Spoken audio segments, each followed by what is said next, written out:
Cześć, dzień dobry. Poniedziałek 18:30. Pojawiam się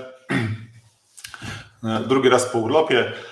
Dzisiaj tak powoli wchodząc w sezon ogórkowy, chciałbym Wam przedstawić trochę historii, trochę takich luźnych w sumie opowieści na temat tego, jak powstawało ISTQB. I też trochę polskiego akcentu będzie, może więcej niż trochę polskiego akcentu będzie, dlatego że jak przygotowywałem się do tego live'a i pogrzebałem trochę w swoich zasobach dyskowych, to okazuje się, że 27 czerwca, czyli całkiem niedawno, w ubiegłym tygodniu, była 20. rocznica zebrania założycielskiego Stowarzyszenia Jakości Systemów Informatycznych, które jest częścią ISTQB. Także dzisiaj trochę wspominek, trochę też o certyfikatach będzie.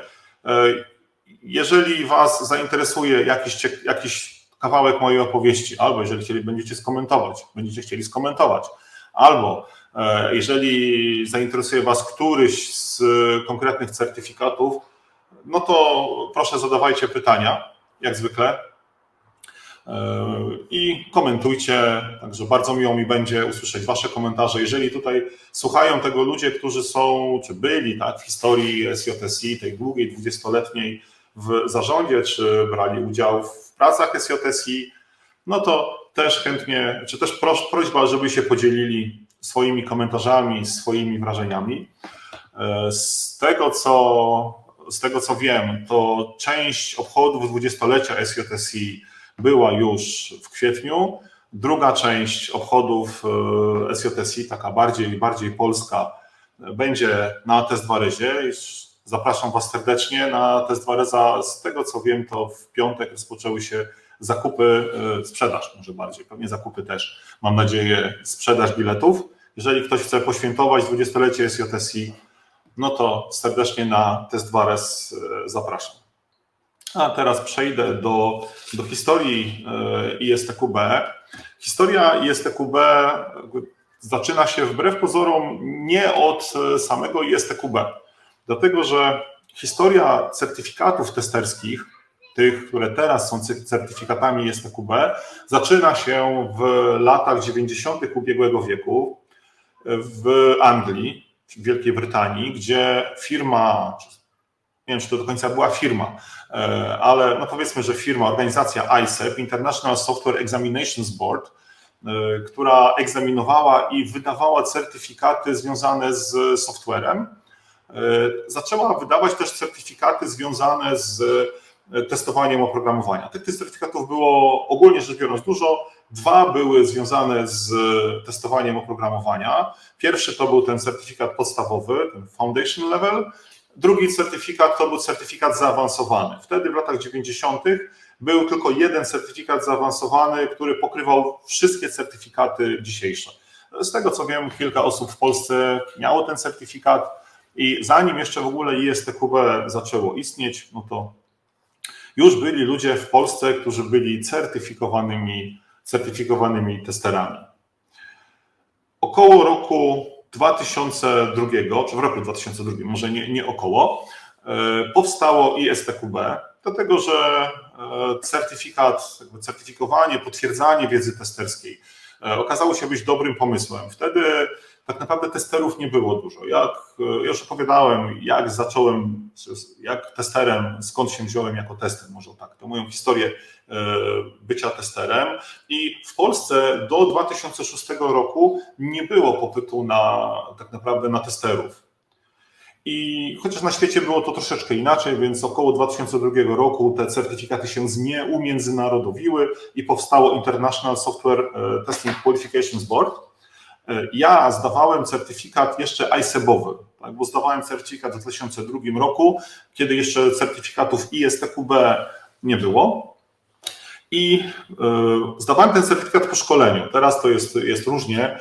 Zwykle rekomendujemy, żeby egzaminy zdawać dzień, dwa, czy tam powiedzmy tydzień po szkoleniu, te podstawowe. Wtedy tak się nie dało. No, wtedy to trzeba było być na szkoleniu 3-dniowym, a szkolenie poniedziałek, wtorek i powiedzmy środa do 14, potem godzinę na oddech i od 15 do 16 egzamin. I tak ja zdawałem ten egzamin. Zresztą tych trenerów nie było dużo, bo wtedy takim jedynym chyba trenerem był Bogdan Bereza-Jarociński, który mieszkał w Szwecji i pracował w firmie szwedzkiej, która szkoliła testerów i przyciągnął te certyfikaty do Polski. Więc tutaj Bogdan jest takim, powiedzmy, główną postacią, która ściągała ten szkolenia z testowania i podwyższanie kwalifikacji testerów do Polski, czy de facto je ściągnęła. Były to jeszcze certyfikaty ISEB-owe, tak jak powiedziałem. No i to już tak jak się pewnie chwaliłem w którymś z live'ów, ja mam certyfikat testerski od 2002 roku, czyli już 21 lat.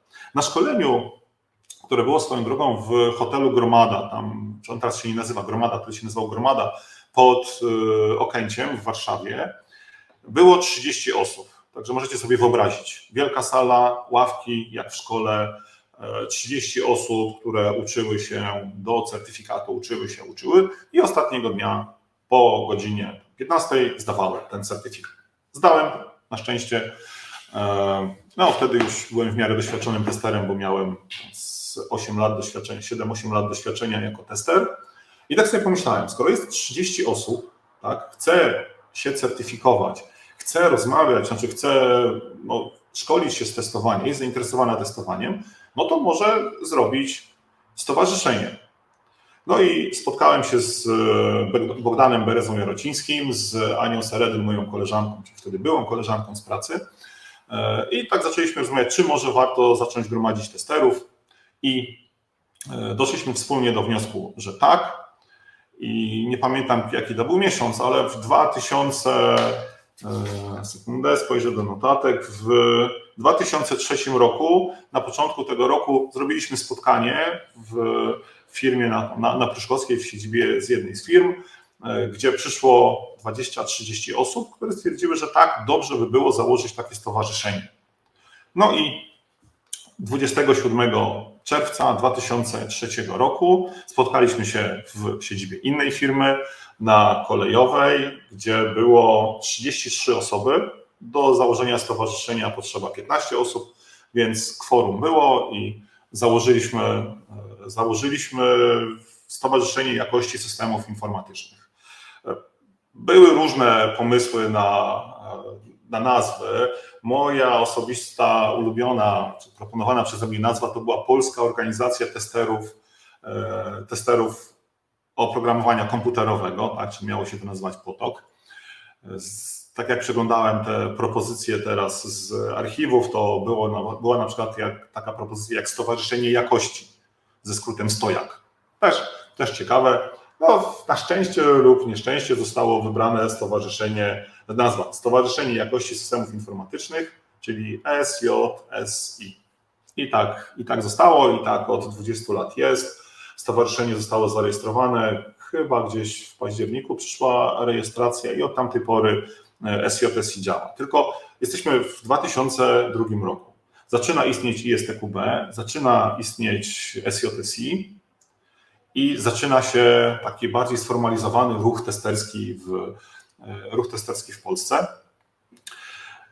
Ale jeszcze wtedy nie byliśmy częścią SJSI, tak? Nie byliśmy częścią ISTQB. ISTQB nie miało wtedy jeszcze sylabusów, tak, swoją drogą. Pierwszy sylabus ISTQB został wydany w 2005 roku. To była pierwsza wersja sylabusa tego foundation level, tego podstawowego. Ona była w zasadzie bardzo podobna do tej, która teraz jest. Także widzicie, swoją drogą, sylabusy ISTQB były wypracowane na podstawie sylabusów ISEB-owych, więc zakres tych certyfikatów ISEB-owych i zakres certyfikatów ISTQB w zasadzie jest bardzo podobny. Ja jeszcze powiem troszeczkę później, co się zmieniało, jak dostosowywały się certyfikaty i ta wiedza testerska formalna, tak sformalizowana do rzeczywistości testerskiej i jak to ISTQB robiło, ale na razie zostańmy w tym powiedzmy nawet nie 2005, bo w 2004 roku ściągnęliśmy my już jako SJSI do egzamin po angielsku, bo nie było jeszcze wtedy polskich egzaminów, po angielsku pierwszy egzamin CTFR, wtedy organizowaliśmy, pamiętam, uczestniczyłem w organizacji Nie pamiętam, ile osób tam wtedy zdawało, także te egzaminy, które były przed 2004 rokiem, były organizowane przez firmy szkoleniowe, powiedzmy zagraniczne, tak, też ściągnięte do Polski przez Bogdana, a pierwszy egzamin taki zorganizowany przez Polaków w Polsce, no jeszcze nie na naszych materiałach, bo ich nie mieliśmy, był w 2004 roku. W 2004 roku SJSI zorganizowało też pierwszą swoją konferencję. Także widzicie, stowarzyszenie zaczęło działać prężnie. W 2003 roku, w drugiej połowie zarejestrowane i w 2004 roku już egzaminy ściągnięte, już konferencja. W 2005 roku, tak wracając do wątku ISTQB, w 2005 roku powstał CTFL, to po pierwsze. To była pierwsza wersja taka ISTQB-owa z sylabusa poziomu podstawowego. W 2005 roku też my jako SJSI wstąpiliśmy do ISTQB. Także ile lat jesteśmy w ISTQB? 18 lat jesteśmy w ISTQB. W samej organizacji ISTQB to jest taką organizacją, powiedzmy, federacyjną, tak to nazwijmy. Ona składa się z National Boardów, czyli takich rad narodowych, czy jakby tego nie nazywał. Dobrze, tłumaczenie Rady Narodowe strasznie mi się nie podoba, mi się źle kojarzy, no ale tak to chyba najbliżej można przetłumaczyć. Jeżeli ktoś ma pomysł na lepsze tłumaczenie National Board na język polski niż Rada Narodowa, to też proszę podrzućcie, bo myślę, że się przyda. Także jesteśmy jednym z pierwszych krajów, które przystąpiły do ISTQB. Także tutaj możemy sobie chwałę przyjąć i faktycznie Polish Testing Board, tak jak SJSI, Stowarzyszenie Jakości Systemów Informacyjnych, jest nie do wymówienia przez wiele osób z zagranicy, więc jesteśmy znani jako Polish Testing Board, co jest łatwiejsze do wymówienia po angielsku i w zasadzie jest plus minus tożsame z SJSI. Także Polish Testing Board jest znany, jest szanowany w strukturach ISTQB, także tutaj dzięki na przykład Sebastianowi, dzięki Lucjanowi, dzięki wielu osobom, które są w SJSI i które, Adamowi i Romanowi, tak, które pracują w strukturach ISTQB, przygotowują sylabusy, jesteśmy rozpoznawalni. Czyli przystąpiliśmy do ISTQB w 2005 roku. W 2005 roku też dostaliśmy nowo powstały certyfikat, tylko sylabus na certyfikaty ISTQB i zaczęliśmy go tłumaczyć.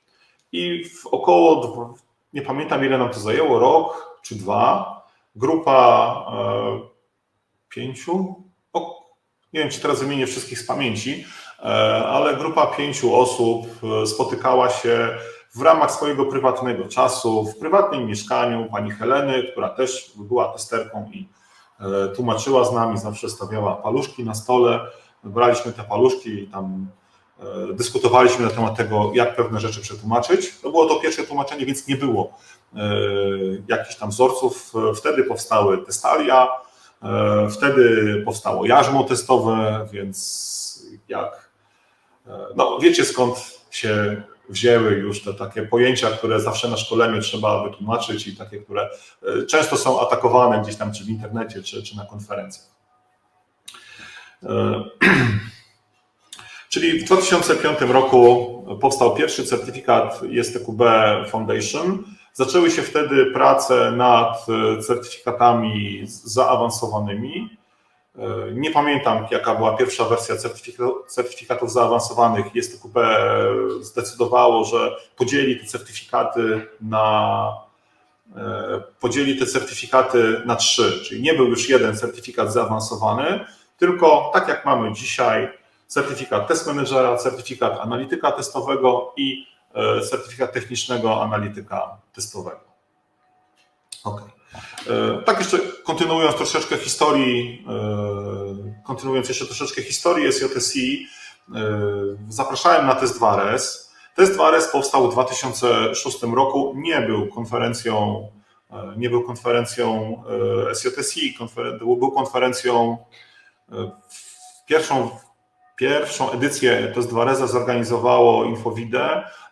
Ja brałem w tym udział ja byłem pomysłodawcą Test2Reza. Była to konferencja związana z narzędziami testowymi i miała takie powiedzenie, powiedzmy, w miarę średnie, więc Infovide zdecydowało, że nie kontynuuje tej konferencji i pomysł Test2Reza został przejęty czy przekazany, tak, SJSI i od tamtej pory, od drugiej edycji konferencji Test2Rez prowadzi to z sukcesem SJSI. Na pierwszej konferencji Test2Rez było 40 osób, na drugiej było 100 osób, z tego co gdzieś tam wygrzebałem w notatkach. No w tej chwili to już są setki osób, 400-500 osób, tam pewnie nawet więcej. Także zapraszam jeszcze raz na tą już rozrośniętą, dorosłą, niemalże pełnoletnią, tak, konferencję Test2Rez. Wracając do sylabusów ISTQB. Pierwsza wersja 2005 rok, przetłumaczona na polski. Cały czas ma 6 rozdziałów, tak jak miała 6 rozdziałów. Pierwszy rozdział to są podstawy testowania, drugi testowanie w cyklu życia oprogramowania, trzeci statyczne techniki testowania, czwarte projektowanie, piąte zarządzanie testami i szóste narzędzia. To się nie zmieniło, ten taki ogólny zakres i to, że szkolenie jest 3-dniowe, to jest cały czas.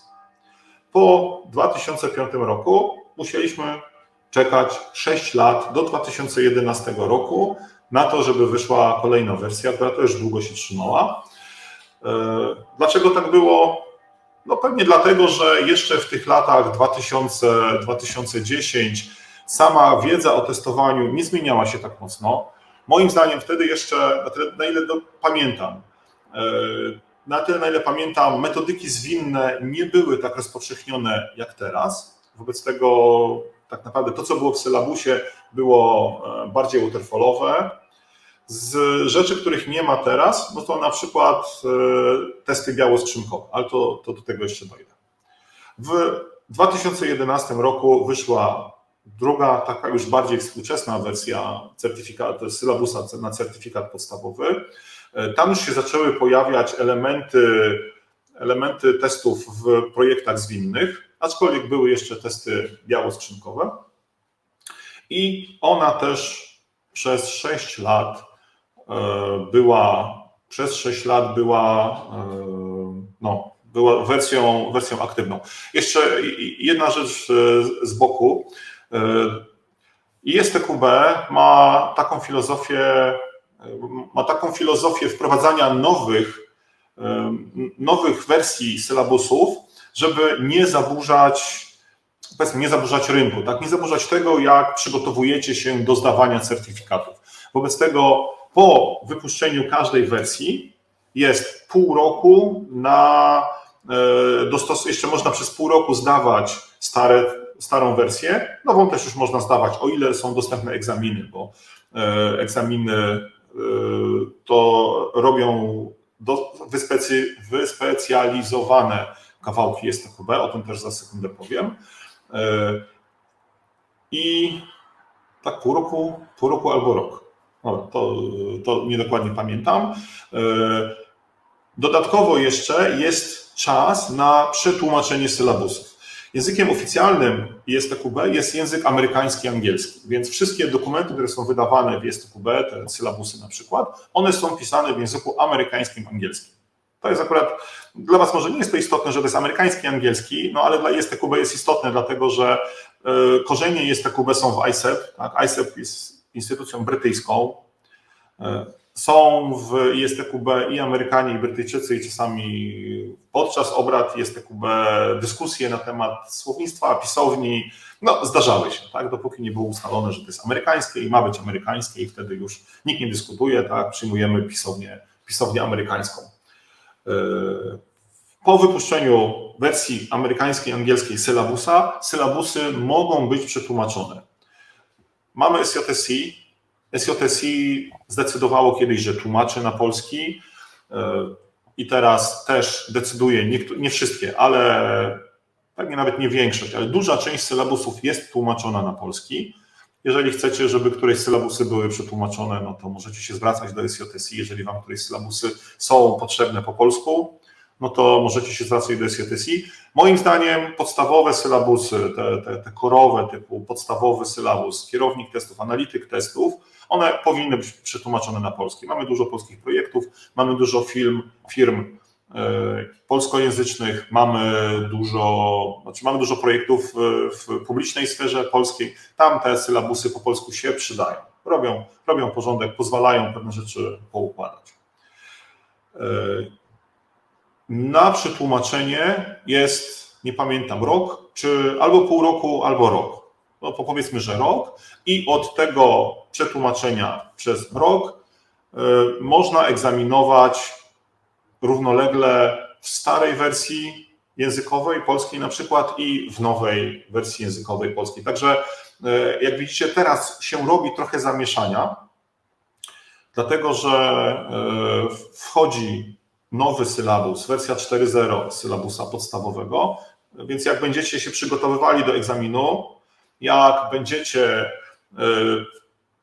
szukali materiałów, szukali pytań przykładowych, to zorientujcie się dokładnie, do której wersji się przygotowujecie, a jak będziecie zamawiali egzaminy, na przykład tak, u nas w Umberteamie, no to na pewno dostaniecie pytanie, ale jakbyście nie dostali, to też od razu zapytajcie, z której wersji będziecie egzaminowani, bo niedługo już, przez chwilę, czy przez pół roku do roku, będzie można zdawać egzaminy w dwóch wersjach. Też jak będziecie szli na szkolenia, to też dowiedzcie się, sprawdźcie, z których materiałów, z którego sylabusa jest to szkolenie, żebyście po szkoleniu poszli na odpowiedni egzamin. Wracając do zmian w sylabusie, czyli mamy 2011 rok, gdzie sylabus się już zaczął zmieniać, bo zmieniła się rzeczywistość testerska, wchodzą projekty, czy weszły wtedy coraz bardziej projekty agile'owe, więc ISTQB też koniec końców musi się dostosowywać do tego, co się dzieje w świecie testerskim.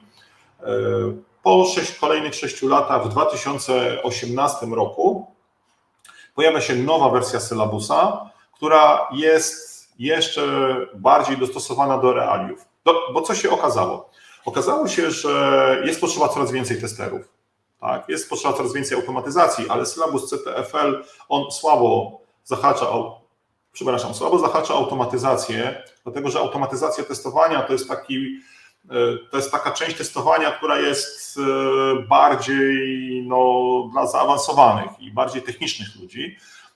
Więc jeżeli szukacie czegoś na temat automatyzacji testowania w szkoleniu podstawowym, to jest tam bardzo mało.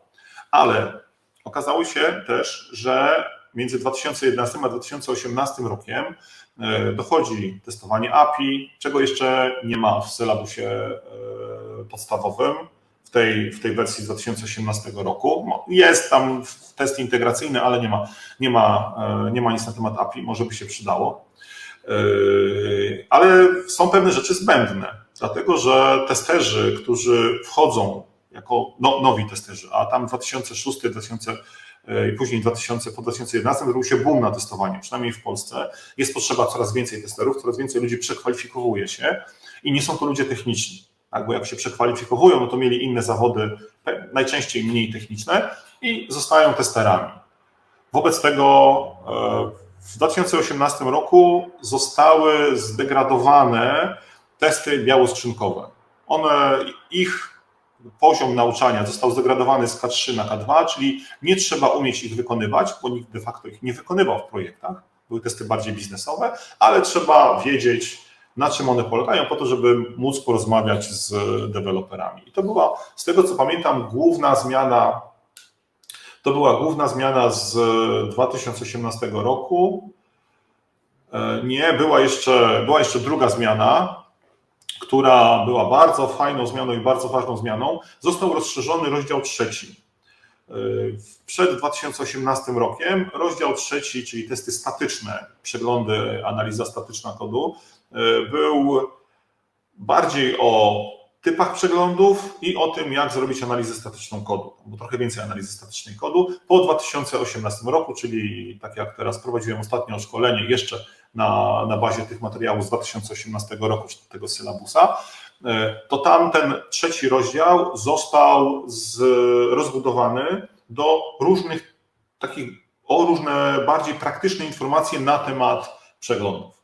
Także w tej chwili to, co testerzy robią, czyli przeglądy dokumentacji, testy bardziej biznesowe, zostały wzmocnione. Agile to już był w 2011 roku, ale tutaj jeszcze został bardziej wzmocniony i zostały osłabione te części techniczne, czyli testy białoskrzynkowe i analiza statyczna kodu, no bo tak naprawdę kto z testerów robi analizę statyczną kodu? Jak ktoś jest tutaj, to prośba, żeby się odezwał. Ja wiem, jak się robi. Robiłem analizę statyczną kodu swoich testów automatycznych kilka razy, ale to nie jest coś, czy to rekomenduję w projektach, czy to robię tak na co dzień. Robiłem parę razy z ciekawości.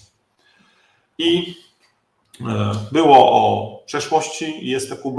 Teraźniejszość ISTQB jest taka, że z tych kilku certyfikatów, które były, portfolio się rozbudowało.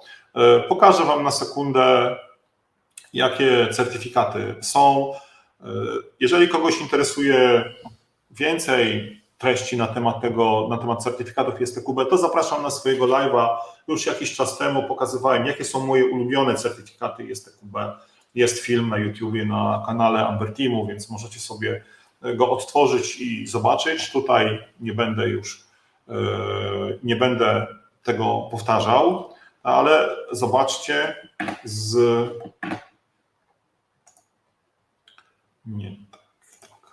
tak będzie bardziej widoczne. Z tych podstawowego certyfikatu, to mi się schował podstawowy certyfikat, tak. Mamy podstawowy certyfikat, który jest, jak widzicie, jest podstawą do wszystkich innych certyfikatów i tych 3 certyfikatów, które są takimi korowymi certyfikatami na poziomie zaawansowanym, doszło do tego dużo różnych innych certyfikatów. Certyfikatów związanych z agilami jest osobny, czy był osobny certyfikat, teraz już nie będzie. To swoją drogą troszeczkę w przyszłość wychodzimy. Certyfikat Agile Testera został wciągnięty do certyfikatu podstawowego. Tam coś ma być zamieszane z tym, kto ma jaki certyfikat i czy stary certyfikat podstawowy będzie tak jakby akceptowany, czy trzeba mieć 2 certyfikaty. O tym nie będę dzisiaj mówił, bo nie za dużo o tym wiem, szczerze mówiąc, ale to za sekundę. Jeszcze się do tego odniosę. I tu po prawej stronie certyfikaty specjalistyczne i tych certyfikatów specjalistycznych, jak widzicie, jest całkiem dużo, od acceptance testera i przez AI testing, po usability testing, a po drodze są bardzo techniczne typu performance testing, security tester, test automation engineer. Także jest tego dużo, tych certyfikatów można wybierać, jeżeli specjalizujecie się w jakimś rodzaju testów, albo po prostu chcecie poszerzyć wiedzę i gdzieś tam ją scertyfikować, tak? Czyli trochę udowodnić, że macie tę wiedzę, czy pokazać na papierze, że macie tę wiedzę, no to polecam. Jak widzicie, ISTQB się rozrasta. Tak? Przeszłość certyfikatów, czy przeszłość ISTQB to było kilka krajów, czy kilkanaście krajów, głównie Europa, Ameryka. Potem się rozrosło to na cały świat. W tej chwili teraźniejszość ISTQB to jest taka, że tam jest chyba 70-80 krajów. W zasadzie obejmuje wszystkie kontynenty. No może bez tych skrajnych biegunowych. Także tutaj i RPA, i Bliski Wschód, Daleki Wschód, Kanada, Stany Zjednoczone, Ameryka Południowa, także tutaj cały świat testerski jest zorganizowany, czy jest zrzeszony tak, w ISTQB. Doszedłem do teraźniejszości, do certyfikatu podstawowego, bo to był taki główny wątek dzisiejszego mojego wystąpienia, plus trochę historii. I na zakończenie chciałbym Was zaprosić na omówienie przyszłości ISTQB. Nie będę tego mówił, dlatego że w w tej chwili jestem zaangażowany w przyszłość ISTQB, ale w certyfikaty, które dopiero się tworzą. Także nasze prace będą widoczne dopiero za pewnie 2-3 lata. Wtedy coś więcej opowiem. A chciałbym w tej chwili zapowiedzieć kolejnego live'a za tydzień o nietypowej porze, o godzinie 17. Wystąpią przed Wami Lucjan Stab i Adam Roman i opowiedzą o tym, co się zmieniło w sylabusie CTFL w wersji 4.0. Bo wersja z 2005 roku to była wersja pierwsza. Wersja z 2011 roku to była wersja druga. Wersja z 2018 roku to była wersja trzecia z poprawkami, później to była wersja 3.1 i o ile dobrze pamiętam, to jest aktualna wersja, taka, która jest dzisiaj dostępna, a pojawiła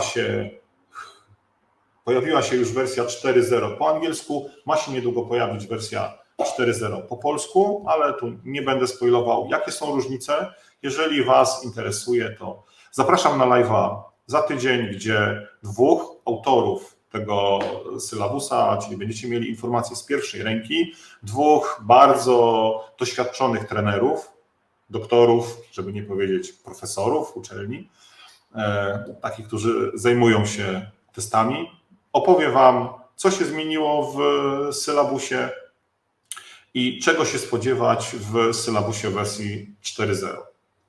Jeżeli są jakieś pytania, komentarze, dostałem jeden komentarz, hej, to może odpowiem, bo wisi już trochę. OK, odpowiedziałem na komentarz. Poczekam chwilę. Jeżeli macie jakieś pytania co do certyfikatów ISTQB, co do zdawania, co do szkoleń, to chętnie opowiem. Jeżeli macie pytania czy komentarze co do tego, jak przebiegała historia SJSI czy ISTQB, to też chętnie odpowiem. No, ja jestem zaangażowany w ISTQB od początku, odkąd Polska jest, czy byłem zaangażowany, teraz to już jestem trochę mniej. Od 2005 roku brałem udział w pracach nad sylabusem tym z 2012 roku, sylabusami tymi zaawansowanymi, także biorę teraz dalej udział, więc chętnie podzielę się tym, co się mogę podzielić.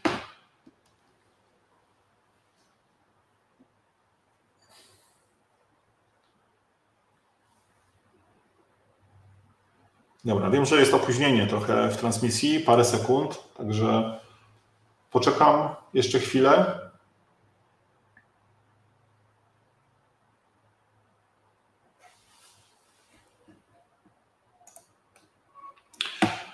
Czy warto teraz zdawać certyfikat, czy lepiej poczekać na wersję 4?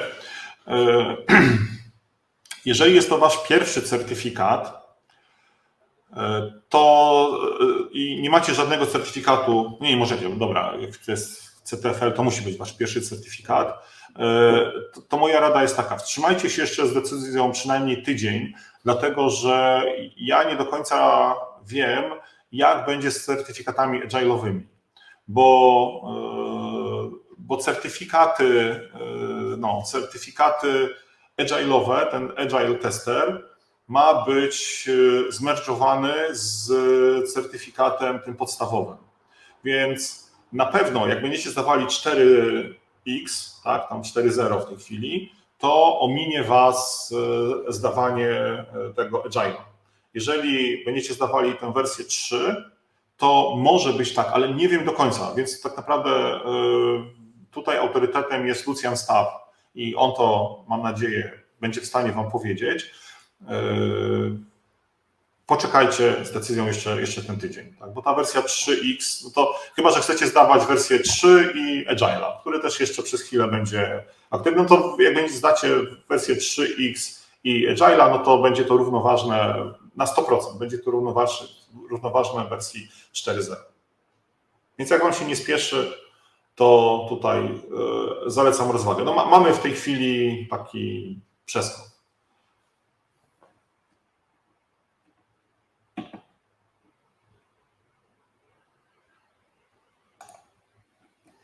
Dobra, czym jeszcze mogę służyć?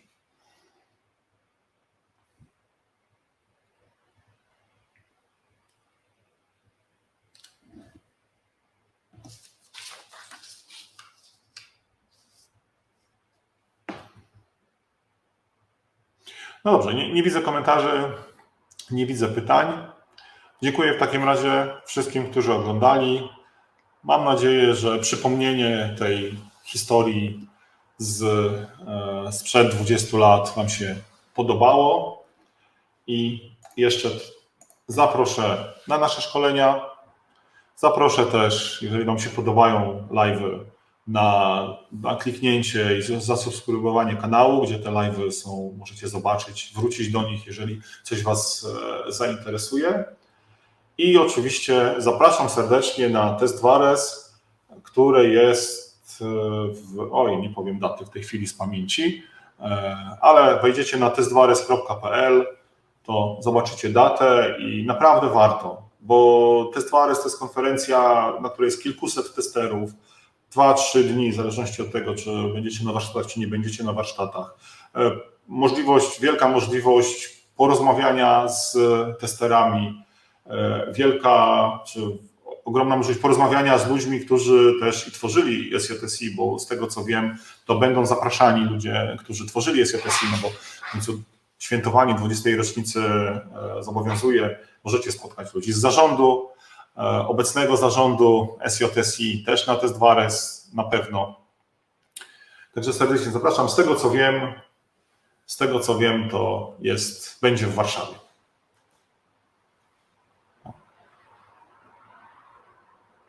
Do zobaczenia.